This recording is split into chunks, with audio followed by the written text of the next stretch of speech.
ke 260 juta penduduk Indonesia.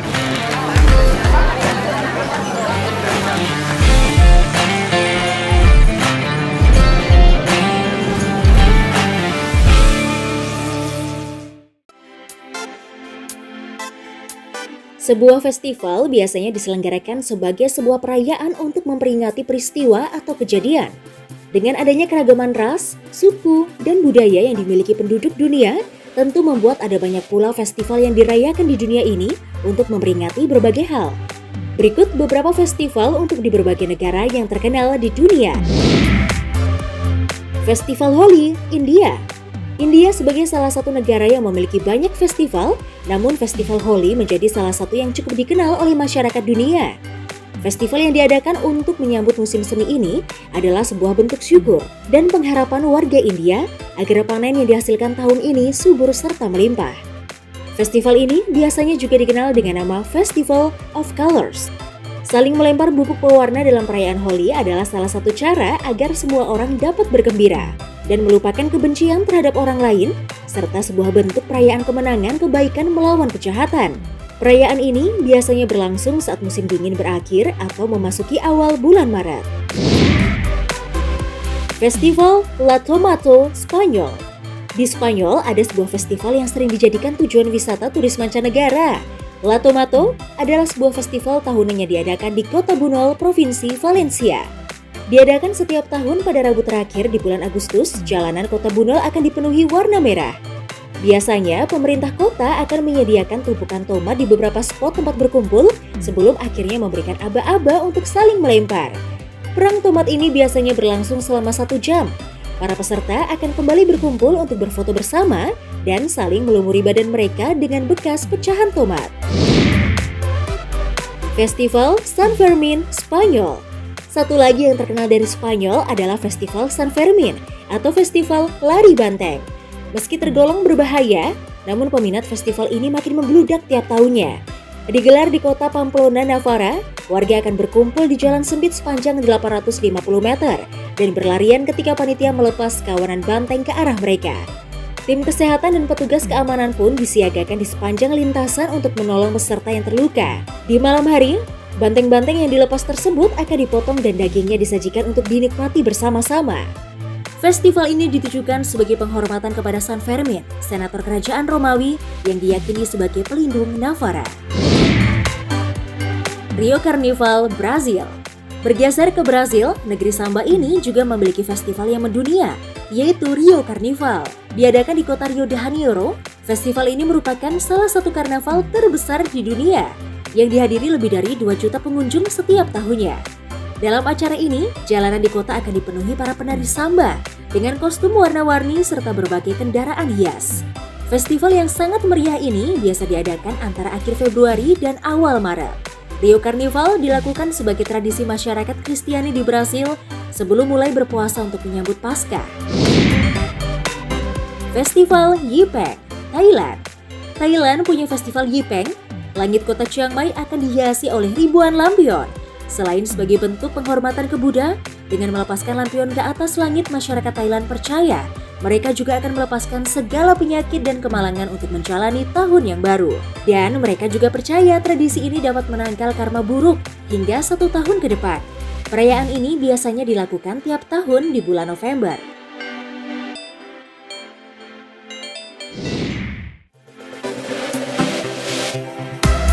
Selain fasilitas untuk darat, hampir semua negara memiliki berbagai jenis fasilitas untuk area laut ataupun sungai. Salah satunya adalah bendungan. Bendungan adalah bangunan yang digunakan sebagai penahan aliran sungai sehingga membentuk suatu waduk dengan cadangan air. Fungsi dari dibangunnya bendungan adalah untuk pertanian, pembangkit listrik, dan tempat menampung limbah. Meskipun adanya bendungan dianggap menguntungkan bagi banyak sektor, ada juga loh bendungan yang dianggap paling berbahaya di dunia, sebab jika bendungan ini rusak akan menimbulkan malapetaka besar yang menghantam pemukiman warga.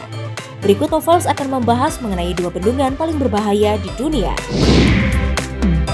Pertama adalah Bendungan Mosul di Irak. Bendungan ini terletak di Sungai Tigris di sebelah utara kota Mosul dan digunakan sebagai sumber daya listrik, tenaga air, serta untuk irigasi. Bangunan ini memiliki panjang 3,4 km dan tinggi 113 meter. Bendungan yang dibangun pertama kali pada 25 Januari 1981 ini menghabiskan biaya konstruksi sebesar 1,5 miliar dolar Amerika. Ada fakta mengejutkan bahwa bendungan Mosul sebenarnya dibangun di atas tanah yang mudah larut dalam air, yaitu tanah gipsum dan batu kapur, sehingga akan dengan mudah membentuk rongga bawah tanah karena terkikis arus air. Jika nantinya jebol, gelombang air raksasa ini berpotensi akan menghantam kota Mosul yang dihuni 1,7 juta jiwa. Air bah tersebut bisa menyapu apa saja yang dilintasinya, seperti gedung, kendaraan, atau bahkan kimia berbahaya. Himbauan kepada warga yang tinggal di sekitar aliran sungai Tigris sudah beberapa kali digaungkan, dengan tujuan mempersiapkan upaya penyelamatan warga jika suatu hari hal buruk terjadi dari bendungan Mosul tersebut. Kedua adalah Bendungan Kariba, yang terletak di Sungai Zambezi di perbatasan Zimbabwe dan Zambia di Afrika Selatan.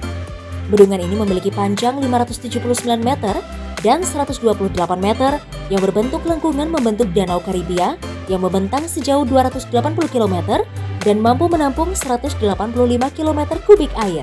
Bendungan ini dirancang melengkung agar tekanan hidrostatik menekan lengkungan, mengkompresi, dan memperkuat struktur saat mendorong ke penyangganya. Pembangunan bendungan ini dibangun pada tahun 1950-an oleh Zambia dan Zimbabwe secara patungan. Karena usianya sudah tua, bendungan ini menimbulkan kekhawatiran jika rusak. Sebab struktur tua ini bisa menyebabkan rembesan dan retakan pada dinding bendungan akibat aliran air pada spillway yang tekanan energinya terlalu besar. Tekanan air ini juga berpotensi menyebabkan erosi pada tanah.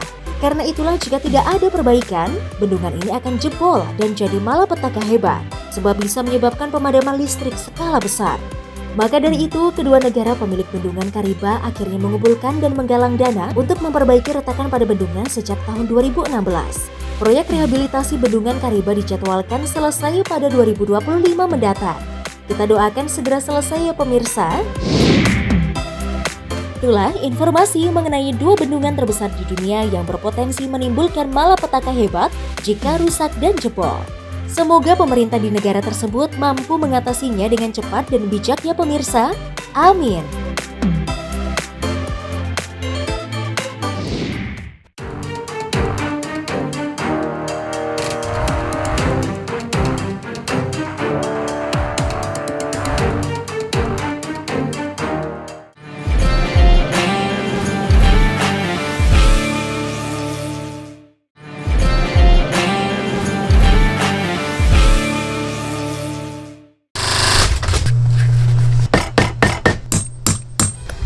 Pemirsa, perkembangan teknologi di era modern ini tentu sangatlah luar biasa. Banyaknya teknologi yang memudahkan pekerjaan manusia hingga menggantikan peran manusia di dalamnya, termasuk di dalam pembuatan sebuah sepatu.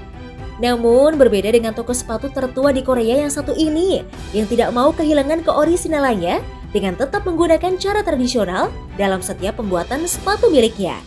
Tentu penasaran bukan? Langsung saja, kali ini Tofels telah merangkum fakta-fakta toko sepatu tertua di Korea hanya untuk Anda. Saat ini banyak sepatu yang diproduksi secara massal di pabrik seluruh dunia dan dijual dengan harga yang terjangkau. Namun berbeda dengan lingkungan di pusat perbelanjaan kota Seoul, Korea.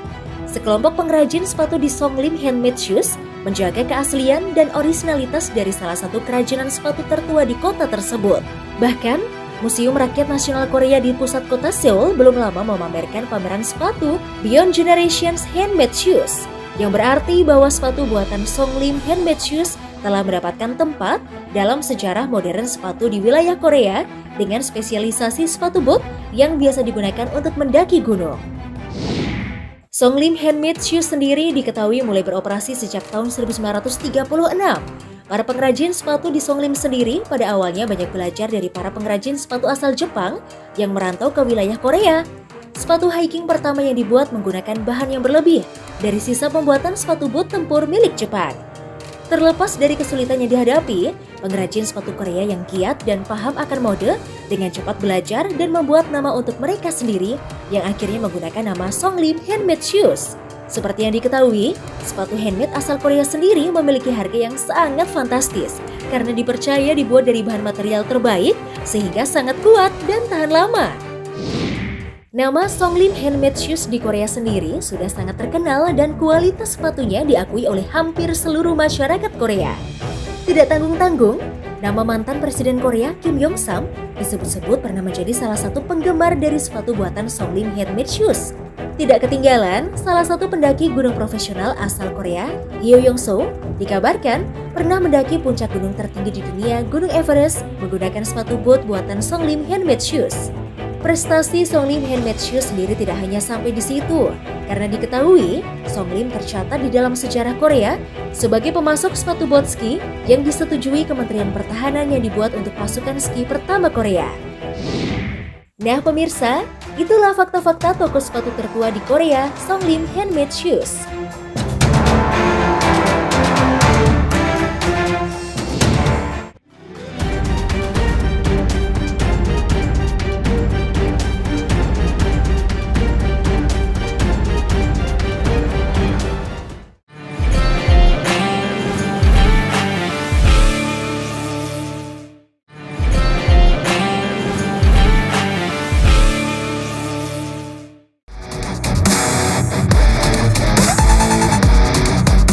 Pemirsa, bagi seluruh kawasan dengan dataran yang cukup rendah dengan intensitas curah hujan yang cukup tinggi, banjir merupakan masalah tahunan yang melanda setiap musim hujan telah tiba. Di negeri kincir angin Belanda, banjir ternyata juga menjadi salah satu fenomena yang mendapatkan perhatian serius. Pasalnya, sepertiga wilayah Belanda tersebut berada di bawah permukaan laut dan 2/3-nya sangat rentan terhadap banjir. Namun setiap tahunnya, Belanda selalu berhasil melewati banjir yang melanda dengan inovasi dan kecanggihan teknologi yang mereka miliki. Tentu penasaran bukan? Berikut ini, Tovels telah merangkum kehebatan Belanda dalam mengatasi banjir hanya untuk Anda. Salah satu upaya Belanda dalam mengatasi banjir adalah dengan membangun bendungan laut. Bendungan ini mulai dibangun pada tahun 1927 dan 1933. Bendungan laut merupakan karya modern pertama di Belanda. Membentang sepanjang 32 km dengan lebar 90 meter, bendungan ini terlihat seolah membelah lautan. Selain itu, bendungan ini memiliki ketinggian 7,25 meter dari permukaan laut dan terbentang jalan bebas hambatan dan jalur khusus untuk sepeda. Bendungan ini dibangun akibat banjir besar yang melanda Belanda dan tak kunjung henti. Pada abad ke-13, setelah puluhan tahun dilanda banjir dan badai, penduduk Belanda mulai mengatur kebutuhan bersama untuk menjaga agar air tetap mengalir dan mengembangkan teknologi untuk mengatasi banjir. Salah satu inovasi pengelolaan air itu adalah kincir angin polder abad ke-15 yang sekarang menjadi ikon dari Belanda. Kincir angin itu berfungsi untuk memompa air keluar dari rawa dan menciptakan polder atau petak lahan kering. Seiring dengan berjalannya waktu, sekitar 3.000 polder yang dikelilingi tanggul berhasil dibuat. Kanal banjir adalah terusan saluran air yang dibuat oleh manusia untuk mengendalikan bencana banjir akibat meluapnya aliran air atau sungai. Pada umumnya, kanal banjir merupakan bagian dari aliran sungai dengan pelebaran atau pedalaman pada bagian tertentu. Tujuan pembuatan kanal banjir di Belanda sendiri sebagai pengalihan aliran dari sungai ke tempat yang lainnya. Pengalihan ini sebagai bagian sistem pengendalian banjir secara keseluruhan. Selain sebagai pengendali banjir, kanal banjir di Belanda juga difungsikan sebagai jalur transportasi air. Sebagai sebuah negara yang sebagian besar wilayahnya berada di air, tidak mengherankan jika kita bisa menemukan banyak bangunan terapung di Belanda yang berdiri di atas air. Bangunan ini biasanya berdekatan dengan dermaga dan dilekatkan ke tiang baja, sehingga hanya bergerak secara vertikal dengan perubahan pasang surut. Bangunan terapung biasanya dibangun di atas platform beton terendam, serta terdiri dari rangka baja ringan, dinding, dan panel kayu. Kamar tidur dan kamar mandi terletak di lantai bawah, yang sebagian tergenang air. Nah pemirsa, itulah kehebatan negeri kincir angin dalam mengatasi banjir.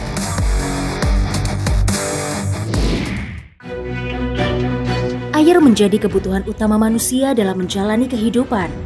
Mungkin saat ini, manusia masih diberi kemudahan untuk mendapatkan akses air. Namun kita tidak tahu di masa depan akankah seperti itu atau tidak. Sebab saat ini sudah banyak sumber air seperti sungai yang tercemar oleh banyaknya limbah kotor dan beracun karena ulah manusia bodoh. Berikut Tovels telah merangkum sungai kotor di dunia yang bikin merinding saking jijiknya. Pertama, Sungai Pasig. Sungai ini berada di Filipina dan menjadi sungai terkotor di urutan pertama. Sungai yang memiliki panjang 27 km ini berlokasi di antara sejumlah pabrik dan dijuluki sebagai Death River atau Sungai Mati. Hal ini dikarenakan Sungai Pasig menjadi tempat pembuangan limbah pabrik, bahkan untuk bangkai hewan mati. Setidaknya sekitar 63.000 ton plastik memenuhi Sungai Pasig setiap tahunnya dan mengalir lepas ke lautan. Saat ini pemerintah Filipina tengah gencar menghidupkan kembali sungai mati ini menjadi lebih bersih. Kedua, Sungai Kuning yang terletak di Cina. Yellow River atau Sungai Kuning ini bermuara di Laut Bohai. Namanya yang menjelaskan warna dari sungai ini disebabkan oleh banyaknya kandungan sedimen dalam sungai tersebut hingga menciptakan warna kuning. Yellow River mulai tercemar karena melewati banyak area industri besar di Cina yang membuang limbah industri maupun sampah. Setidaknya sekitar 4 miliar ton limbah pabrik maupun sampah masyarakat mengalir ke Sungai Kuning setiap tahunnya. Ketiga, Sungai Gangga. Sungai yang dianggap suci ini amat sangat terkontaminasi oleh limbah berbahaya seperti limbah plastik, sesajen, industri, bahkan limbah bangkai mayat yang dibuang begitu saja ke Sungai Gangga. Saking tercemarnya masyarakat yang mengkonsumsi air Sungai Gangga dan tinggal dekat aliran sungai yang tercemar lebih rentan terkena penyakit kanker. Namun sayang, sampai saat ini masih banyak masyarakat sekitar sungai masih mandi dan mencuci baju, bahkan orang yang meninggal karena COVID-19 dibuang begitu saja ke Sungai Gangga. Keempat, Sungai Buriganga di Bangladesh. Sungai yang menjadi sumber kehidupan jutaan masyarakat di Bangladesh ini tercemar oleh berbagai jenis limbah, seperti sampah dan kotoran manusia. Padahal dulunya pada tahun 1600, sungai ini pernah menjadi sumber air minum utama untuk seluruh kota. Mirisnya, sampai saat ini ada sekitar 20.000 ton sampah termasuk yang beracun dibuang ke sungai ini setiap harinya. Kelima, datang dari Indonesia, yaitu Sungai Pisang Batu. Sungai yang terletak di Bekasi ini jadi sungai terkotor yang pernah disorot media luar negeri. Sungai yang terletak di pinggiran Jakarta dan Bekasi ini menampung ribuan ton sampah hingga mengeluarkan busa yang menjadi sumber penyakit.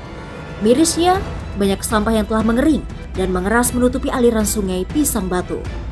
Tentu saja ini ulah manusia. Jika masyarakat ingin pemerintah membantu mengatasi masalah sampah di Sungai Pisang Batu, sebaiknya masyarakatlah yang lebih dulu mengurangi penggunaan plastik dan tidak lagi membuang sampah ke sungai. Karena jika terjadi banjir, alam hanya mengembalikan sampah kembali ke manusia yang telah membuang sembarangan. Itulah informasi mengenai sungai terkotor di dunia. Semoga bermanfaat dan menjadi pengingat bagi kita untuk selalu mencintai dan menjaga alam sebagaimana mestinya.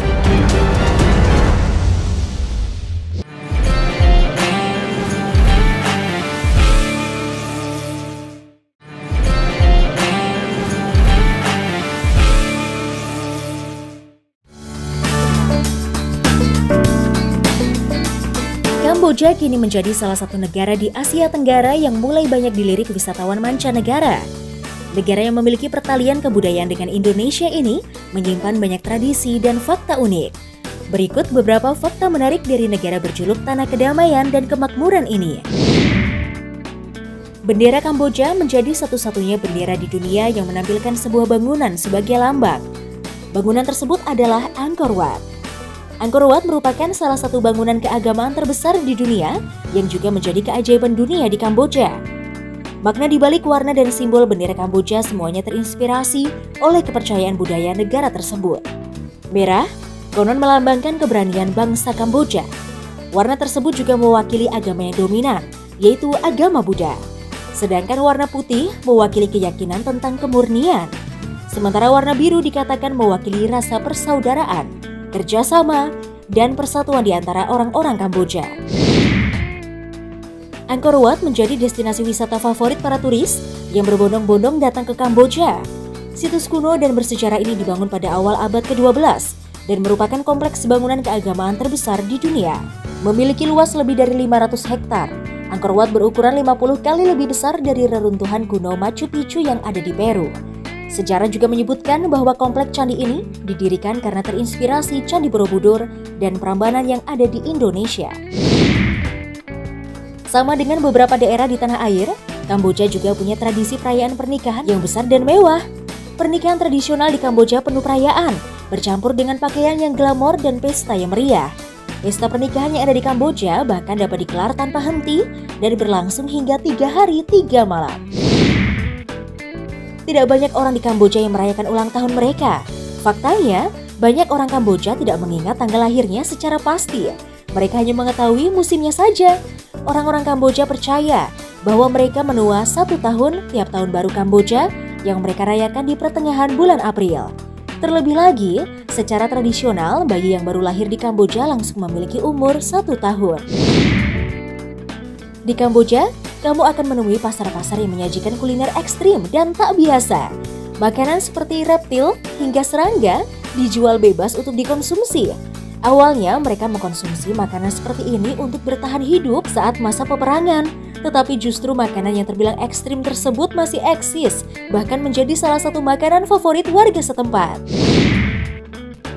Asia Tenggara merupakan wilayah yang sangat terpengaruh oleh budaya Hindu-Buddha, termasuk Kamboja. Mereka memiliki tarian Apsara, sebuah tarian klasik yang digabungkan dengan seni teater. Semula pertunjukan ini biasa digelar pada hari-hari raya untuk memuji jasa para dewa dan keluarga raja. Namun seiring perkembangan, pagelaran ini sering ditampilkan di berbagai restoran Kamboja untuk menemani makan malam para wisatawan. Keunikan dan daya pikatnya membuat UNESCO mengakui tarian ini sebagai pusaka budaya non-bendawi dari umat manusia pada tahun 2013 lalu.